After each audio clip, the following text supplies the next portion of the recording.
NFL spring owners meetings are happening. New rules are being changed for the NFL season. We've got flexed Thursday night games. We've got emergency quarterbacks. We've got maybe the end of NFL kickoffs and new host cities for Super Bowls and NFL drafts coming up on today's Peacock and Williamson. NFL analyst Brian Peacock and former NFL scout Matt Williamson bring you expert NFL analysis every day in less than 30 minutes. Get an inside look into the NFL on the field and in the front office. With elite breakdowns, next-level analysis, and in-depth information only for the real NFL fans. This is Peacock and Williamson, and it starts now.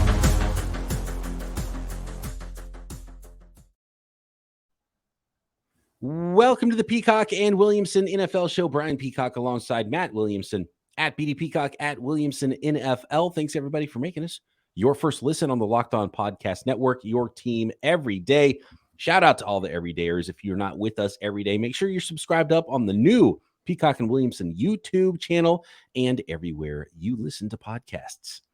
All right, so we got some new rule changes, Matt. I don't even know where to begin. I want to start with the schedule and the flex of the NFL schedule and NFL games and maybe project out what I think is happening in the NFL as they creep toward more Thursday night games and creep toward, more just overall games in a season. The latest has been a rule that has passed that allows the league to flex Thursday night games. Now they get 28 days advance notice if your team is flexed, and it's only these end of season games. So weeks 13 through 17 are the only weeks that is basically after the Thanksgiving week 12 games. So after Thanksgiving, Thursday night games can be flexed, which means the league wants more ratings, better games in these Thursday night primetime affairs. So if you need 4 weeks, 28 days advance notice, that means for the week 13 game to be changed, you will need to be notified by week 9. So essentially halfway through the season, the league is going to look at the schedule, look at the standings and say, well, this team that's, 0-8 right now, 0-9, 2-6 or whatever it is, we don't want that team to have this Thursday nighter in week 13. So we're going to let them know a month in advance that we're going to put some other teams in there and have some better matchups in prime time. All right. Do you like this change or do you not like this change? I think so. I mean, I think it's good for us viewers. We've seen more than our share of Thursday night stinkers, to be honest with you. And, I think by week 9, you'll have a pretty good feel for what's a good game, what isn't. And everyone will make fun of the NFL because they'll make a change and then a quarterback will get hurt or a team will go on a 4-game losing streak or something like, oh, good thing we flexed this one. But at least they're trying to give us the best product. You know what I mean? Like if it was week 14 last year and you got Texans, Bears, I of course would tune in, but I wouldn't really even want to. And I could see a lot of our listeners being like, I'll watch Cheers that night, I'm just Cheers rerun. I'm trying to think of a Thursday favorite. Sam and Diane are up to. Right, Coach. Bears and Texans. For the TV viewing audience, it makes the most sense. That's where the most dollars is, and that's why these things are happening. At first I thought, come on, anything that happens with Thursday night, it's like just a safety issue. It's like, come on, dude. I hate that part. Right. But at the same time, it's not short notice. A game is going to be played on Thursday. So what's the difference if it's these two teams or these two teams? And you have a month notice to figure it out. Mm-hmm. The thing I do not like about it is for fans that are going to the game and making travel plans. And a lot of fans look at the schedule, have already bought tickets, have bought flights, have bought hotels. And all of a sudden they're going to find out that 4 weeks before this game happens that, the days they took off of work don't apply anymore, that game is now changed. They can't go to the game. That's money they've spent. They can't get back potentially. So that's the thing I really don't like about the flexed out situation. I'm glad you brought that up, because unlike the NFL, the people paying for tickets and flights and hotels aren't made of money, and that's not ample time sometimes to tell your boss, oh, no, I'm not going to take time off, or now I got to get out of here. Or, everyone has different situations and that is difficult. And also, I think everyone knows my feelings, kind of you mentioned on the safety issue. Being especially the road team on a true short week on Thursday night, I think is one of the biggest disadvantages in the entire league. And if you already were that team once, maybe or even twice, and you're asked to do it another time that you didn't count on going in. That's pretty rough. I mean, I understand giving me the best product as a viewer, but if it means giving the Jets an extra short week and they already had one, it's not very fair. And those are probably going to be the teams that are fighting for playoff spots. Yeah, I was thinking of a contending type team, Giants owner John Mara, according to Judy Battista, spoke out strongly in March against the flex scheduling for Thursday night games, said after the vote that he stands by what he said then, quote, "I'm disappointed, but certainly not surprised." And okay. There was 5 or 6 owners that voted against it, but it did pass. So I have some insight on this too, because from just being down at Steeler OTAs, I guess Mr. Rooney had some concerns as well. And the original, from what I understand, this is third-hand information or whatever, but originally they only wanted to give 2 weeks notice. And I think the Steelers, amongst other teams, were like, hey, I mean, that's too harsh. I mean, moving an entire team, even if you have a private jet, I mean, you got to find a hotel, there's a lot of logistics involved. And I don't know that it even changes the way you would have coached leading up to that. It's not like you'd arrested a guy like it's the NBA or whatever, but that would have been way too short a notice. And in the end, I think that this rule is probably not going to come into play a lot because of how many weeks notice you need. Will we know by week 9? Definitely, if this game is going to be really bad, that you're going to want to change late in the season, and there's only 5 Thursday nights that it could even possibly come into effect anyway. So maybe if 1 or 2 get changed per season, more than that, I'd be surprised. That's what I say. It was 2, maybe. And the game would have to really line up to be really bad. I mean, it would have to be a disaster-looking game to make the change, in my opinion.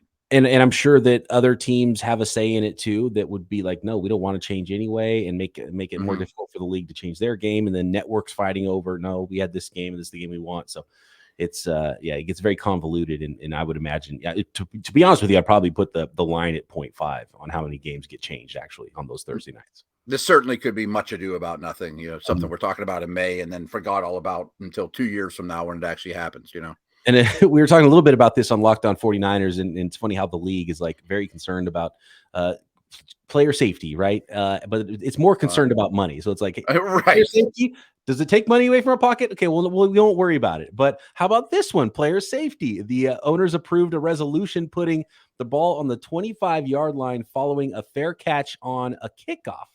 And so that has now passed. And so basically, it used to be you can fair catch the ball in the end zone on a kickoff, and it goes out to the 25-yard line, or a touchback, you kick it through the end zone, goes to the 25-yard line. If you caught the ball, outside of the end zone, you're returning it. But now you can make a fair catch like from the 10-yard line, from the 5-yard line, and you're going out to the 25-yard line. So are we seeing the beginning of the end of the kickoff in the NFL? I think so. And what we've seen, and I have talked to special teams coaches about this, that more and more teams do not want to blast the ball out of the end zone. They really would like to. People, there's probably some young listeners that don't even know this term, coffin corner it, like people used to do when I was a kid, trying to punt, drop it in on the 2-yard line, because that's hard on a returner. You got your head in the air, waiting, knowing I can't kneel. So that is something that kickers, kickoff artists have really worked on, is kicking as high as I can, try to drop it within the 10, like it's a golf lob shot, trying to land it on the green. And these guys are talented enough to do that with some consistency for sure. And of course, there's times a coach just says, blast it out of the end zone, we'll just take it from there. But I do think that is a player safety thing, and I'm fine with it. But I think there might be some ramifications, and we've already seen this the last few years, of punt returners matter.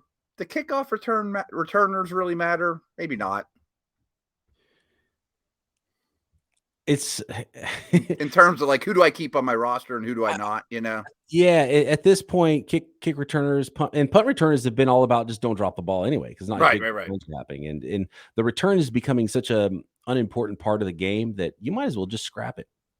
Just start at the 25 every time or whatever. Start at the 25. Yeah, it's like what are we even doing here, The XFL does do it a little bit interesting, and I haven't watched much XFL, but looking into it a little bit more, the way they do it is they have a normal kickoff, but just the coverage units and the return units just start further away towards where the returner is going to start with the ball. So you actually get a regular return. You just don't get the 40-yard head start.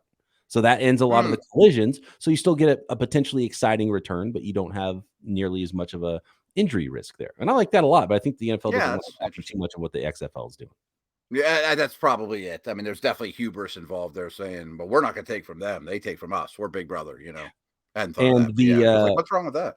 The NFL, and it would have to go hand in hand with the go for it on like the onside, instead of an onside kick, having the 4th down and 15 or 4th down and 20 play to get the ball back. And which the XFL does, and the NFL I know is voting on that, but doesn't look like that has passed yet or will pass. So okay, this is another one that's not a huge move, but I do think it'll eliminate some poor returners getting smashed, and a little bit of special teams, strategy. We've got some announcements about the 2025 draft, where that will be held, the 2026 Super Bowl, where that will be held, and emergency quarterbacks. And I think we might take a peek here at a list of the best GMs in the NFL as well. In this episode of Peacock and Williamson, which is brought to you by FanDuel Sportsbook, America's #1 sportsbook. Make a fast break right now to FanDuel during the NBA playoffs, because right now, new customers get a no-sweat first bet up to $1,000. That's $1,000 in bonus bets back if your first bet doesn't win. There's no better place for all of the playoff action than America's #1 sportsbook, FanDuel. Not just NBA playoffs either. There's NHL playoffs, and you can get deep in all of these playoff games. You can, bet one player's stats. You can build your own parlay, game by game parlays. Of course, there's Major League Baseball all summer. We've got PGA golf. There is soccer, WNBA, tennis, motorsports. You play Vegas style casino games as well at FanDuel. So visit FanDuel.com/lockedon to get a no sweat first bet up to $1,000. That's FanDuel.com/lockedon. FanDuel, official sports betting partner of the NBA. Emergency QB. Before we do BP, I just did a little project I wanted to check out while you're out there. Is just what are those Thursday games that could get flexed? Are there any that jump off the chair off the seat for you? 13 is Seattle at Dallas. Seems pretty feasible to me. I don't think that can get. I doubt that gets scrapped. Then the Patriots networks, even if one of those teams is bad, the network's not going to want to take Dallas off their schedule. And I was going to say the exact same thing with the game that's here. Patriots at Steelers. I mean, that's huge fan bases. And Chargers. Two teams that are likely to be not very good. Old curmudgeon teams, yeah. Chargers at Vegas. Maybe the Raiders stink. I mean, I guess that's a possibility. Yeah, in division game. But very likely looks like it should be a good game. This one I could see getting flexed out. New Orleans at the Rams. The Rams might be unwatchable at that point. Yeah, the Rams season and the Saints. I don't know. They're kind of limping along and kind of retooling, but I don't know how good they're going to be. They should be better at quarterback, but how much better? They at least should be in the division hunt. You would hope in week. And it's later in the season, so it gives you more time. So that's week 15. You said that was 16, and then the last one is Jets at Browns. I mean, I can't imagine that one getting flexed out.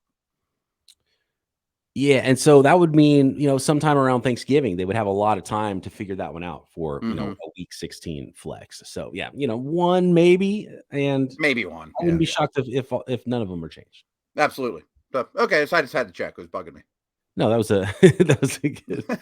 a good one by you. Just real quick, we're talking about FanDuel. Get that schedule going here, and let's look at those games. The emergency quarterback is back. Matt, I don't know really why it went away, but the way the rules are now, and I can't remember exactly what it was. It was just an extra guy that every team had, and they knew who their emergency quarterback was.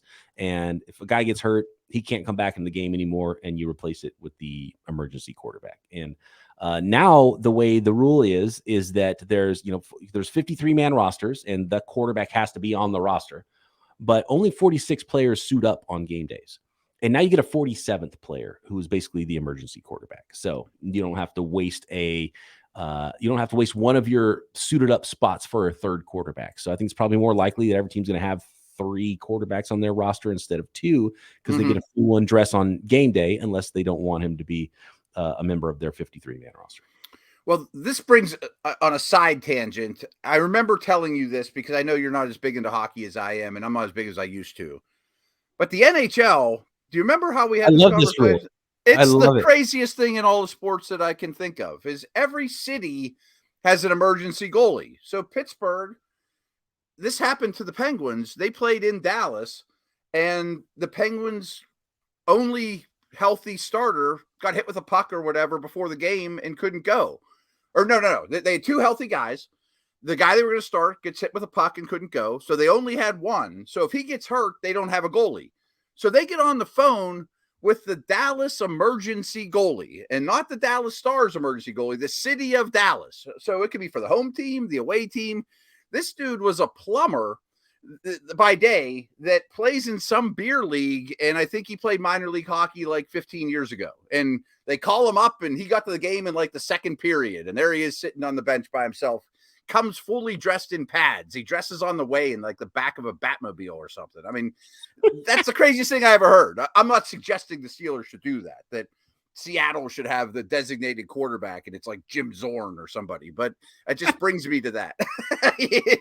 Keep some old guy around. He'll play for whoever, Yeah, I think it should be the quarterback coach that has to go play. Yeah, there you go. Maybe the head coach has to go play. But to your point, to get serious, why did this rule ever go away? I mean, I'm sure your Niners are like, that would have been nice, Right. And it was such a famous game that they're like, oh, what are we doing? Why did we not have the emergency quarterback? Let's bring that back because, it makes a game unwatchable and you can't have a playoff game or one of these primetime games we're talking about where teams are turning off the TV. It's all about money. It's all about the TV dollars. You want people watching the game in the fourth quarter.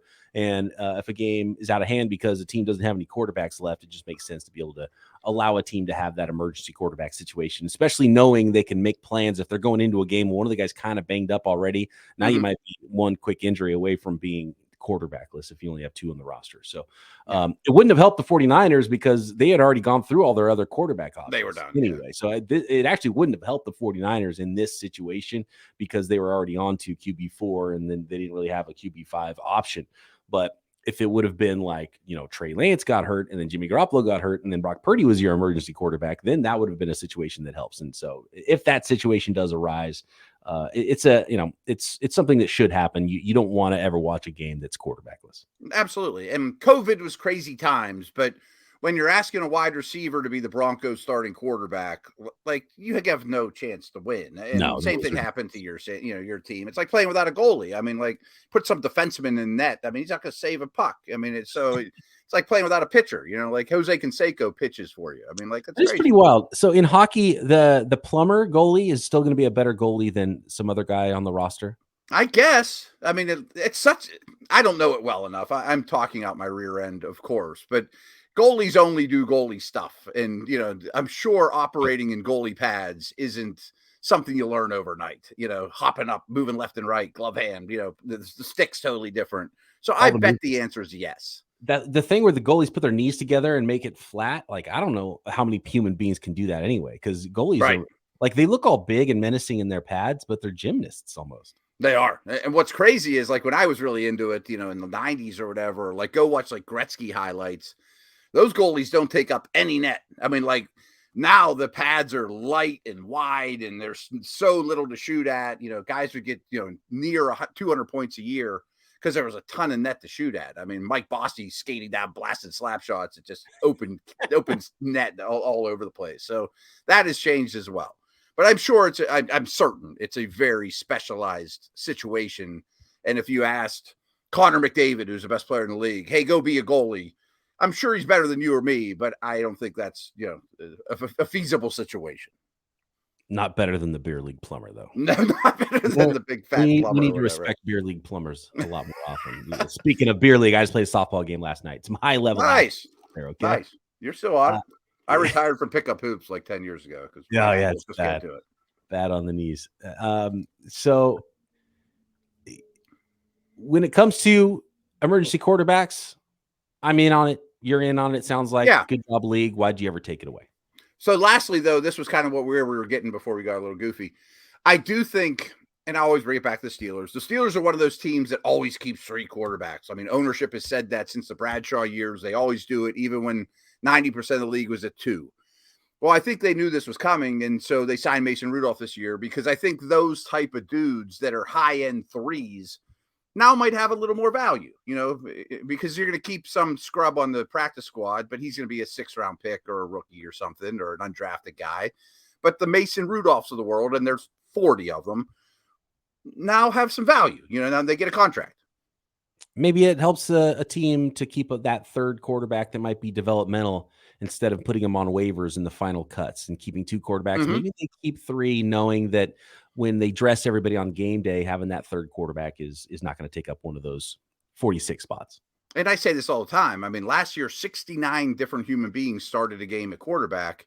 If it's a trade deadline and we're already at 45, maybe the Mason Rudolphs of the world are getting traded for, or the Darnolds of the world. I mean, you know what I mean? Like whoever number 3 is, you might get a 5th-round pick out of them. Who knows? One more note from those meetings that came out is that, as expected, San Francisco or Santa Clara, the whole Bay Area, basically the way that it functions for a Super Bowl, was awarded Super Bowl 60 in 2026, February 2026. So that'll be at Levi's Stadium, and festivities both down there at Levi's and a little further north in San Francisco and some other spots in the Bay Area. And then the 2025 NFL Draft will happen in Green Bay, Wisconsin at Lambeau Field, man. That's awesome. That's unbelievably awesome. And actually kind of shocked it took that long. Maybe that should have been the first spot, talk about history and all that. So what year is it in San Fran? 26, you said, right? The Super Bowl 60, which is February 2026, after the 2025 season. Okay, so that's about when Kenny Pickett will be the best quarterback in the league. So I'll repay you, stay at your place, after you stay here week 1. Yeah, so the Purdy versus Pickett part 1 will happen in Pittsburgh. I'll visit you. You can come sit on my couch for Purdy versus Pickett 2, which will be Super Bowl. For all the marbles, yeah. Fantastic. I love that. So NBC Sports here, or NBC Sports Edge, put out an article about the best GMs in the NFL. Let's go through this. Who are the top GMs? Who are the bottom few GMs in the league? And we'll see if we agree next. Thanks, everybody, for making Peacock and Williamson your first listen every day here on the Locked On Podcast Network. Shout out to the everydayers. Make sure you are subscribed up on YouTube and everywhere you get your podcasts. Tomorrow, we've got our weekly mailbag, our Twitter Thursday, but it's not just Twitter, at BD Peacock, at Williamson NFL, where you can drop those mailbag questions. You can also drop a comment on YouTube. So make sure you're subscribed up there. And if you're watching us on YouTube, hit the thumbs up and the notification bell so you know when a new podcast arrives. Pat Doherty wrote this article for NBC Sports about the top GMs in the NFL. And this is definitely list season in the NFL. And I guess it's probably no surprise right now with how well the Chiefs and the Eagles have done recently. They were the representatives for the NFC and the AFC, respectively, in the Super Bowl, have 1 and 2 on this list for the top GMs in the NFL. Howie Roseman of the Eagles getting the 1 spot, and then Brett Veach / Andy Reid getting the 2 spot for the Chiefs. But really, Brett Veach deserves credit, and I don't think it should even be / Andy Reid, because Brett Veach was the guy who spearheaded the Patrick Mahomes move and the Patrick Mahomes trade up. That was his guy. And so everything that happened with the Chiefs since Patrick Mahomes, kudos, Brett Veach. Great job. Like you did something there. And so I can't fight those guys being 1 and 2. I really can't either. I mean, and Roto Pat Doherty, you mentioned, does this every year. He also did his top 32 coaches. That would be easier than GMs, of course, but give the Chiefs credit. I mean, you mentioned the trade up from Mahomes, home run. I mean, grand slam. I mean, it's couldn't be better. It's as good as any move in NFL history. But they put some stones on the table trading Tyreek Hill. I mean, they were one of the best teams in the league, and just last offseason said, we're going to open up a ton of cap space. We're going to get a lot younger. We're going to trade this guy in his prime. We're going to change how we play offense. We're going to dink and dunk and not, beat you over the top. And I don't know that they got great players in return, but they accomplished all their goals and won the Super Bowl. I mean, how do you argue that? Done a good job putting an offensive line around Patrick Mahomes as well. They've drafted a lot of young receivers. We'll see how they turn out. They had a 7th-round rookie running back, was their leading running back by the time they got to the Super Bowl last year. So that's obviously in good shape, and continuing to add young defenders to the mix as well. So great job there by Brett Veach and Andy Reid building that thing. And I don't think we need to go over what Howie Roseman and the Eagles have done there. No, right. Drafting and developing their own young quarterback and just putting a ton of talent on both sides of the ball. They're going to have the only thing I can say about the Eagles is now they have the challenge of having the expensive quarterback. You're not going to be able to go trade for AJ Brown left and right. You're done being a buyer pretty soon. And we've seen how they had to let expensive defensive linemen go. Right. Like Javon Hargrave, but then they drafted guys to replace those guys, and clearly Hassan Reddick's probably going to walk. And then you've got Nolan Smith, their 30th pick in the draft. To jump in there. So how they're able to replace the high-end talent that they do have to let walk because of how much they're paying their quarterback will be key going forward. I love how aggressive they are, though. I mean, they're always moving around in the draft. Guys like Hassan Reddick, they get at good prices. Gardner Johnson a year ago, it was like this time of year, they scoop him up for a 5th-round pick from what I remember. Like, they're always active. They're always looking. I think they're a top-notch organization. Number 3 is the tandem of Kyle Shanahan and John Lynch of the San Francisco 49ers. 4 is Brandon Beane of the Buffalo Bills, along with head coach Sean McDermott. And then Duke Tobin / Mike Brown of the Cincinnati Bengals. And what do 4 of those 5 teams have in common? Well, they got superstar quarterbacks that they are either paying or going to have to pay pretty soon. The San Francisco 49ers clearly get the outlier because they have stars everywhere else, but can't seem to figure out what they want to do at quarterback. Yeah, I initially kind of rolled my eyes at the Bengals going, well, that's quite the coincidence that they took Burrow 1st overall, and my sister could have drafted Burrow 1st overall, and then they got good. When you look at the difficulty of how Mahomes was gotten, how they procured, or even Allen, Allen, he was a trade up, and he was not exactly what do we do? It was actually a lot of similarities with Josh Allen and Patrick Mahomes about, a lot of GMs are like, we don't know what to do with this guy, crazy talented arm, but what do we do with him? And credit to those teams that saw it, and they're like, we want this guy, we want the challenge of developing him because they saw the upside and they believed in the human being and they nailed it. And then obviously the Eagles with how that development went with Jalen Hurts, a higher level degree of difficulty there than just being a bad team in a year where there's a good quarterback number 1 and you draft them like the Bengals. Right. And they had Wentz at the time, which people might forget now, who was kind of a star, which is hard to believe. But I do want to give the Bengals some credit because they built themselves a really nice defense. It's mostly through free agency. I'm not sure drafting Jamar Chase is all that difficult, but they're addressing their O-line. They've done really good things, but they did have one card given to them that not all these teams did. Then I start to have a huge problem with this list at 6 and 7 with Les Snead of the Rams and Bill Belichick of the Patriots, who they built like with the Rams. A tough one because they won a Super Bowl just last year. But they're a different build. 12 months ago, sure, put them on the list. Now this doesn't look nearly as good. Are they still going to? How long are they going to get credit for that past Super Bowl? Because now we're seeing the downside of what they did with the extreme stars and scrubs roster, not having 1st-round picks. And as far as Belichick and the Patriots, they've been one of the worst drafting teams over the last half decade. I have said this. I give Belichick all the credit in the world for understanding team building more than just, this isn't a fantasy team just assembling talent. You're going to have this role and I'm going to use you this way and blah, blah, blah. Their drafts stink. I'm sorry. I mean, Bill the coach is way better than Bill the GM nowadays. I mean, I don't even think it's close. And not just because I rarely agree with their moves when they make them, but they don't pay off. I mean, remember the unbelievable year of spending. Tom Brady's gone. So we have all this cap money for the first time ever. It was like Jonnu Smith and Hunter Henry and Nelson Aguilar. I mean, like, none of those guys are good. And nobody thought they were good at the time.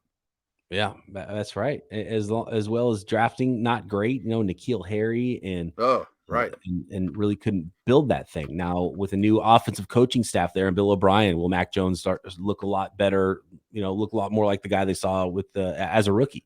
Probably. And do some of these other position players play up the skill guys because the defense is going to be fine. And all the Joneses they have on defense, they've done a pretty good job of finding pieces there and Bill coaching them up. And so that it could look okay, but I have a problem with them being top 10 GM right now in this era. In the past, yes, they've been up there. Right now, no.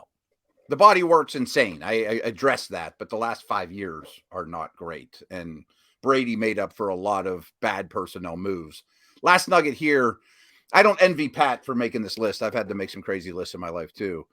I get putting the Rams where they're at just because they did it differently. They thought outside the box. So, okay, that's not a normal way of building a team, but they're paying for it. Yeah, I guess, did this drop?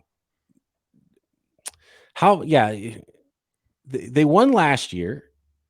You drop them 5 spots from number 1 because they were the Super Bowl champions to 6. And then next year, if they're bad again, you drop them to 11 and then you drop them to 16. Like how does this work? If they're bad again, it's a tough one, but still 6 is too high for what ended up happening there.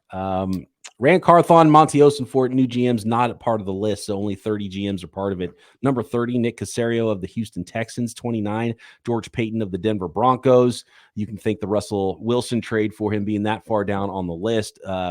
Dave Ziegler of the Raiders, along with Josh McDaniels. We've seen a couple of years of them now, a couple off seasons there at 28. 27, Scott Fitterer of the Panthers. And 26, the bottom 5 here, Ron Rivera, Martin Mayhew combination that are running the Washington Commanders. I guess they should be the bottom 5. I mean, it's been year after year of spinning your wheels, particularly what's going on in Houston. And you can't just blame Deshaun Watson for that because they got a haul in return, much like Seattle, who quickly turned it around.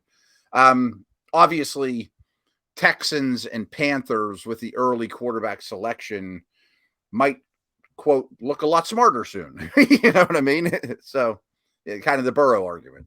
Not that those guys were as good as Burrow. But. The 6th worst here, number 25, is Ryan Poles of the Bears. And I didn't think that's pretty unfair because I think he's done an amazing job the last couple of years. Now they were the worst team in the league, had the number 1 pick in the draft for a reason, but you saw how they spun that into so much talent. And DJ Moore, Darnell Wright got an offensive tackle and a lot more picks, including one next year. So I think he's done a fantastic job. And if we're drafting GMs, the job that Poles has done, I'd draft him before a lot of the guys that are above him on this list. So that one's a little unfair. I find it interesting, Scott Fitterer and the Panthers, where they're at. They've gone up and gotten a number 1 pick. I think they maybe overpaid to go up and get an outlier of a quarterback. And clearly, they haven't been able to put a team together before this that is good. So almost, he's bottom 5, but almost still a little too high for me for Scott Fitterer. But maybe they got it right and found their quarterback. And we talked about Allen and Mahomes and how they were found. Did Scott Fitterer go find his superstar quarterback? Then he'll rise right up on this list. I would say he's now tied to Young, obviously.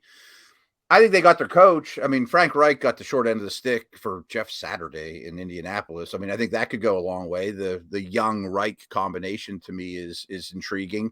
And to piggyback what you said, Ryan Poles has done well. And what you have to think about with these guys, kind of like our draft grades, he was dealt an awful hand. I mean, that team. Well, he was dealt a young quarterback that had talent, and we'll see what Justin Fields becomes. So that move was already done.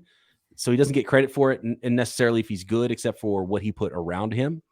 But what he's done since he was brought in, the rest of the roster was terrible. Terrible, right. So some of these guys had to, like Atlanta's in the process of that, cleaning up the Matt Ryan years and all the cap problems before you can start to really put your stamp on things, Caserio and Peyton, I see it. I don't have a problem with that. Casario's gotten to choose another head coach, which is a little bit surprising with all the one and dones they've had there. And, they put all their chips in with CJ Stroud and Will Anderson at the top of the draft and even gave up their future picks. So they better be good because if they end up with one of those top picks that could have been an even better quarterback, then that's going to be an awful move. But, still a little bit wait and see there. And George Payton's, kind of started off with a really terrible maneuver going and getting Russell Wilson. Can his new head coach, Sean Payton, though, turn it around? That's a big key for Payton not being at the bottom next year. I'm excited to talk. I'm excited to talk a little more Broncos when we have time, but I think they'll be better this year. I mean, that's not saying a lot, but I don't think Russell Wilson's going to stink this year. And a lot of it is because of Payton. I think it's a decent roster. My last little nugget at the bottom, though, and I know it's been 2 regimes worth, but there has not been a worse team than the Raiders. I mean, they're drafts for 10 years now were really end of the Al Davis lifetime because he was so good at this stuff for so long. The Raiders are night and day from what I remember. You know what I mean? Absolutely. Yeah. And I really, on paper, I don't think they Oh. look like a much different or better team than they were last year. And even last year, I'm sure they had a come to Jesus moment of, should we trade everybody and go draft pick centric, get a young quarterback, or should we push our chips in and try to compete with the Chiefs, Chargers, and Broncos and trade for Devontae Adams? Well, they made the wrong choice. They did make the wrong choice. Yep. Yeah. And that wasn't hard to see then. No, we talked about it. We were like, I don't know what you guys are doing. We got some Right. pushback from some Raiders fans. They're like, oh no, you're underselling. We're going to be great. Yeah. That secondary is not covering anybody. I'm sorry. Right. You still only have 5 good players. Right. Falling off so far, but we'll see. Reunited, Josh McDaniels and Jimmy Garoppolo. Maybe that's what they needed there in Las Vegas. They're striving towards mediocrity.